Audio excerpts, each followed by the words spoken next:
Welcome to NS news. నేను సుమా. ముందుగా బులెటిన్లో హెడ్లైన్స్.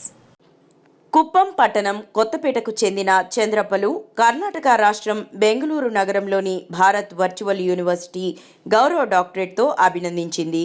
ఈ నెల 14వ తేదీన బెంగళూరు నగరంలో జరిగిన విశ్వవిద్యాలయ స్నాతకోత్సవంలో విశ్వవిద్యాలయానికి చెందిన డాక్టర్ నవీన్ కోటచ్ కుప్పంవాసి చంద్రప్పను ఘనంగా సన్మానించి గౌరవ డాక్టరేట్ను అందించడం జరిగింది. ఈ సందర్భంగా కుప్పం ప్రాంతానికి పలువురు డాక్టర్ చంద్రప్పను అభినందించారు.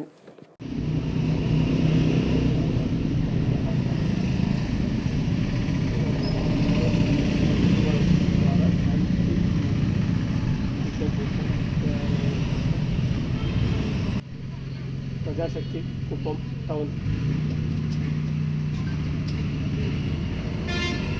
ఫ్రెండ్స్తో ఎవరికన్నా ముగ్గురితో నిలబెట్టి ఫోటో మేమే ఈ అవార్డు వచ్చిన సందర్భంగా